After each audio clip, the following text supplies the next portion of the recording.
अमरावती जिले में कोरोना से बचाव के लिए विद्यार्थियों को वैक्सीन लगाने का लक्ष्य पूरा करने का जिलाधिकारी पवनीत कौर ने निर्देश दिया है।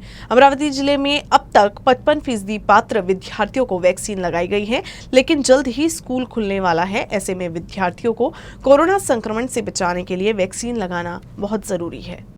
जिलाधिकारी पवनीत कौर की अध्यक्षता में नियोजन भवन में बैठक हुई। इस बैठक में निवासी उप जिलाधिकारी आशीष बिजवल, जिला शल्य चिकित्सक डॉक्टर प्रमोद निर्वाण, जिला आरोग्य अधिकारी डॉक्टर दिलीप रणमले, अतिरिक्त जिला आरोग्य अधिकारी डॉक्टर रेवती साबड़े, माध्यमिक शिक्षणाधिकारी प्रफुल्ल कछवे, प्राथमिक शिक्षणाधिकारी स्मिता देशमुख, जिला माता व बाल संगोपन अधिकारी डॉक्टर विनोद करंजेकर, मनपा के स्वास्थ्य अधिकारी डॉक्टर विशाल काळे आदि उपस्थित थे। जिलाधिकारी पवनीत कौर ने बताया कि जिले में अब तक कोरोना प्रतिबंधात्मक वैक्सीन की पहली खुराक का 85.53% और दूसरी खुराक का 62.34% टीकाकरण किया जा चुका है, जबकि 15 से 18 वर्ष की आयु के छात्रों में पहली खुराक का 55.67% और दूसरी खुराक का 37.64% टीकाकरण किया गया है, जबकि 12 वर्ष से 14 वर्ष के विद्यार्थियों को पहली खुराक का 52.33% और दूसरी खुराक का 22.30% टीकाकरण किया गया है। वैसे तो राज्य का औसत वैक्सीन 64.76% है, जबकि भंडारा जिले में 82% छात्रों का टीकाकरण किया जा चुका है। जिलाधिकारी ने कहा कि अमरावती जिले में भी वैक्सीनेशन अभियान को बढ़ाने की जरूरत है। इसके लिए नागरिकों, विशेषकर छात्रों और अभिभावकों के मन में वैक्सीन के प्रति जागरूकता बढ़ाने की आवश्यकता है, ताकि नागरिक टीकाकरण के लिए स्वयं आगे आ सके। इसके लिए स्कूल शुरू होते ही शिविर और जागरूकता कार्यक्रम आयोजित किए जाने हैं। सेल्फी पॉइंट के साथ साथ कई अन्य इनोवेटिव कॉन्सेप्ट केंद्रों पर लागू किए गए। इस संबंध में जिलाधिकारी ने स्कूल स्तर पर योजना बनाने के निर्देश दिए। अमरावती जिले के चांदोर रेलवे तहसील अंतर्गत चिरोडी गांव में तेंदुए ने मवेशियों पर हमला कर मार डाला। इस घटना से ग्रामीणों में काफी दहशत है। तेंदुए को पकड़ने की मांग करते हुए ग्राम पंचायत द्वारा वन परिक्षेत्र अधिकारी को एक निवेदन सौंपा गया। अमरावती जिले के चांदोर रेलवे तहसील अंतर्गत चिरोड़ी गांव में इन दिनों तेंदुए का खौफ है। पिछले 2-3 दिनों में एक तेंदुआ बार बार गांव के मवेशियों पर हमला कर रहा है। गांव के 2 किसान के मवेशियों पर हमला किया था।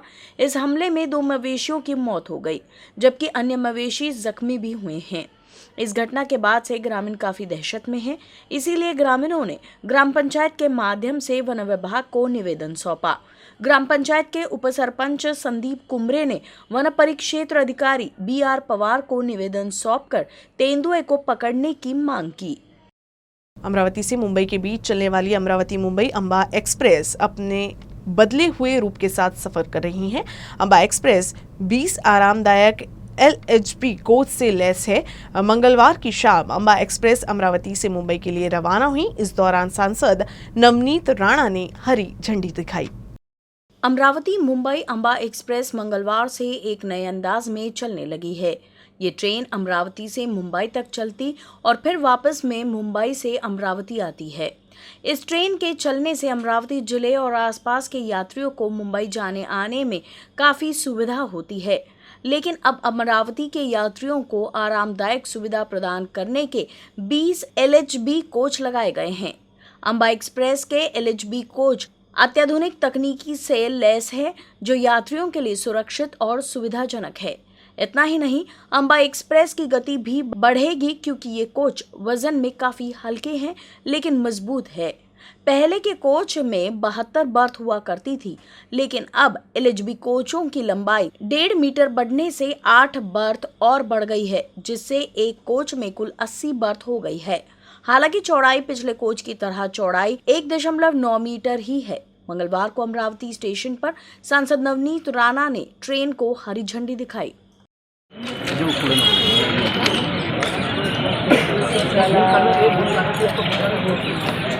कमर्शियल सिलेंडरों की कीमतें आसमान छू रही हैं, जिससे व्यावसायिक प्रतिष्ठानों ने व्यापार के लिए घरेलू सिलेंडर का उपयोग करना शुरू कर दिया है। इतना ही नहीं, बल्कि वाहनों में भी घरेलू सिलेंडर का इस्तेमाल हो रहा है। इससे सरकार को करोड़ों रुपए का नुकसान हो रहा है। ग्राहक भारती स्वयंसेवी संस्था ने मांग की है कि सरकार इसके खिलाफ तत्काल कार्रवाई करे। ग्राहक भारती स्वयंसेवी संस्था के युवा उपाध्यक्ष नितिन सोलंकी ने अमरावती में पत्र परिषद ली। इस दौरान उन्होंने ग्राहक भारती के माध्यम से एक राष्ट्रव्यापी जन जागरूकता आंदोलन शुरू किया गया है और इस गंभीर मुद्दे का समाधान खोजने के लिए समाज के सभी वर्गों को एक साथ लाने का प्रयास किया जा रहा है। कमर्शियल सिलेंडरों की कीमतें लगातार बढ़ने के साथ ही भ्रष्टाचार भी बढ़ने लगा है।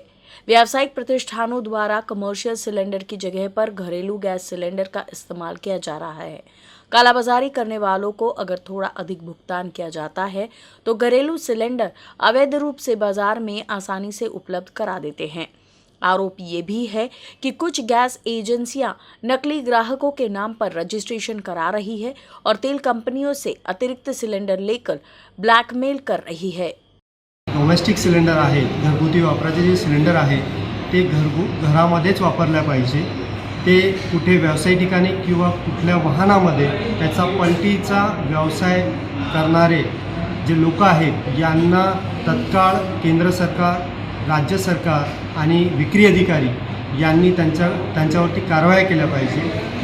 हे जे आहेत हे 4 वर्टिकल्समध्ये इथे पलटीचं काम होत आहे। एक तर 14 किलोमधून 19 किलोमध्ये होते, दुसरं जे आहे डोमेस्टिक सिलेंडर ऑटोमध्ये टाकलं जाते, तिसरं जे आहे 14 किलोमधून म्हणजे आपण म्हणतो ना 2 किलो गॅस कमी आली किंवा आज गॅस लवकर संपला या महिन्यामध्ये, तर ते जे आहेत हे जे पलटीचं काम चालू आहे एका नळीच्या माध्यमातून हे होतं, डायव्हर्शनचा जो व्यवसाय चालू आहे, तर हे जे आहेत याच्यावरती आमची जी संस्था आहे ही जनजागृती करत आहे आणि हे संपूर्ण महाराष्ट्रामध्ये जाणार आहेत। कारण का महाराष्ट्रामध्ये मागच्या 3 महिन्यामध्ये 3 मोठे ब्लास्ट झाले, हे कुठेतरी ब्लास्ट थांबले पाहिजे।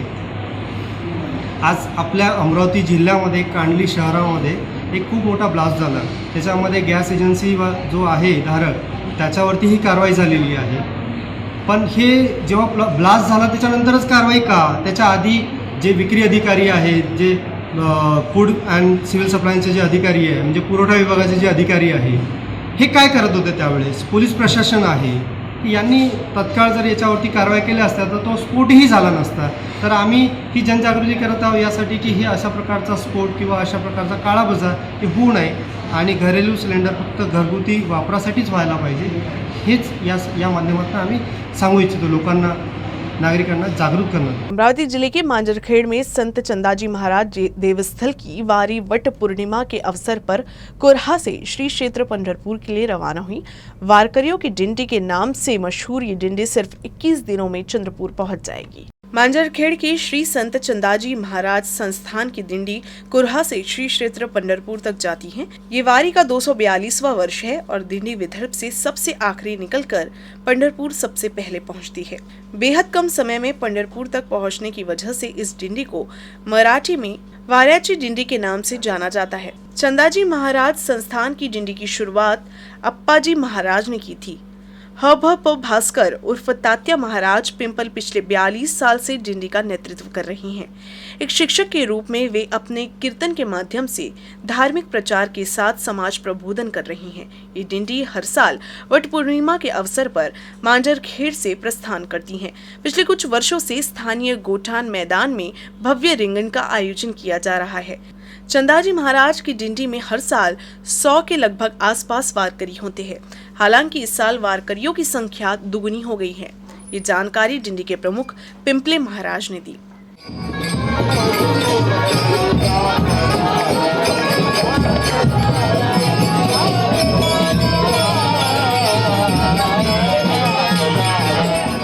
दिंडीचं कार्य आहे त्याचप्रमाणे सामाजिक कार्यक्रमाचा आपल्या जो आहे तो सुद्धा मी या दिंडीच्या माध्यमातून दरवर्षी आम्ही विशेष म्हणजे आमच्या दिंडीचं सर्वात शेवट निघणारी वाऱ्याची दिंडी म्हणून आम्हाला संबोधतात। कारण या मांजरखेड या गावामधून पंढरपूरला आम्ही फक्त 21 दिवसात पोहोचतो, म्हणून सर्वजण म्हणतात ते ह्या दिंडीचं हे वाऱ्यासारखी दिंडी चालते। अशी श्री संत चंदाजी महाराजांची दिंडी 1781 आजतागायत सुरू आहे। गुजरात के मूल निवासी विनय दखने पिछले 10 से 12 वर्षों से इस डिंडी में भाग ले रहे हैं। दखने ने अपने खर्चे पर 2 मालवाहक वाहनों की व्यवस्था की है और वारकरियों की सेवा के लिए पानी, भोजन, दवा और अन्य आवश्यक चीजें उपलब्ध कराई हैं। या पालखीचं नेतृत्व करत आहे हे आमच्या गावासाठी एक अभिमानाची गोष्ट आहे. आम्ही सर्व गावकरी पिंपळे महाराज यांचं आमच्या सर्व गावकऱ्यांच्या वतीनं सरपंच यांना त्यांचं अभिनंदन करतो आणि माझ्या तुमच्या अमरावती में फांसी पारधी समाज ने विभागीय आयुक्त कार्यालय पर आक्रोश मोर्चा निकाला। भारत अपनी स्वतंत्रता का अमृत महोत्सव मना रहा है। हालांकि देश के कुछ समाज अभी भी भटक रहे हैं, अभी भी वो अपनी मूलभूत सुविधाओं से वंचित है, ऐसा आरोप लगाते हुए पारधी समाज द्वारा विभागीय आयुक्त कार्यालय पर आक्रोश मोर्चा निकाला गया। इस मोर्चे में जिले के पारधी समाज के लोग शामिल हुए और विभागीय आयुक्त को निवेदन दिया गया। मांग की गई कि घुमंतु आदिवासियों की रहने वाली जमीन उनके नाम कर दी जाए, सरकार मकानों के लिए जगह मुहैया कराए, उनके गाँव को अलग दर्जा दिया जाए, गाँव में सड़क, पानी, बिजली और स्कूल मुहैया कराई जाए। साथ ही आदिवासी समुदाय के लोगों को नागरिकता प्रमाण पत्र मिलना चाहिए, ऐसी मांग की गई। तो आदिवासी फासे पारधी समाज जो आहे तो आमचे शासकीय इकलाच्या जमिनी कसतो आहेत त्या जमिनी आमच्या नावाने करून द्यावी ही आमची एक पहिली मागणी आहे। त्यानंतर पारधी समाज जो घरकुलच्यासाठीची जी जागा आहे ती आमच्या नावाने करून देण्यात यावी, त्याच्या 8 आम्हाला शासनाने करून देण्यात यावे करिता हा मोर्चा होता। जे पारधी बेडे आहेत त्यांना अजूनही दर्जा नाहीत, गावाचा दर्जा नाहीत, त्या पारधी बेड्यांना महसूलचा दर्जा देण्यात यावा याची शासन दरबारी नोंद व्हावी। जे फासे पारधीचा आराखडा बनतो वैयक्तिक तो फासे पारधींसाठी वेगळा आराखडा बनवण्यात यावा आणि त्यांच्यामार्फत त्यांच्या ज्या सोयी सुविधा आहेत ते त्यांना देण्यात याव्या करिता हा मोर्चा आम्ही आयुक्तालय इथे घेऊन आलो आहोत। अकोला जिले के अकोट में एक बिछायत केंद्र में आग लग गई। श्री श्रद्धा सागर बिछायत केंद्र में लगी आग में लाखों रुपए का नुकसान हुआ है। हालांकि आग कैसे लगी अभी तक स्पष्ट नहीं हो पाया है। अकोला जिले के अकोट शहर में श्रद्धा सागर में एक बिछायत केंद्र में भीषण आग लग गई। बिछायत केंद्र के रसोई घर में आग लगने के बाद बाहर से धुआं निकलता देख लोगों ने इसकी सूचना दमकल विभाग को दी, लेकिन तब तक आग तेजी से पूरे बिछायत केंद्र में फैल चुकी थी। आग पर काबू पाने के लिए अकोट और तेल्हारा से दमकल की गाड़ी घटनास्थल पर पहुंची और आग बुझाने के लिए काम में जुट गए, लेकिन जब तक आग पर काबू पाया गया तब तक लाखों रुपए के सामान जलकर बर्बाद हो गए थे।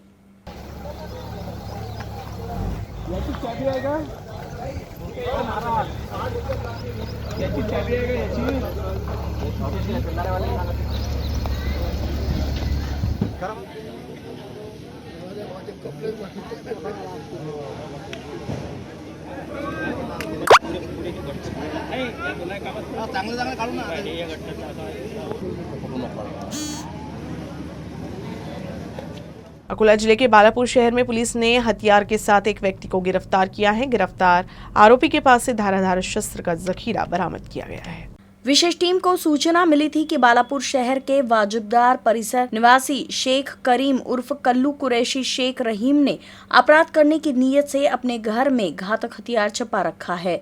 इस जानकारी के आधार पर पुलिस ने घर की तलाशी ली तो घर में 4 बड़ी तलवारें मिली, 2 बड़े चाकू और 6 धारदार चाकू बरामद किए गए। इस तरह से धारदार हथियार घर में रखने के मामले में आरोपी शेख करीम के खिलाफ बालापुर थाने में मामला दर्ज कर आरोपी को गिरफ्तार कर लिया गया है। न्यूज रूम से बस इतना ही। खबरों का सिलसिला यूं ही चलता रहेगा। आप देखते रहिएगा UCN न्यूज अमरावती।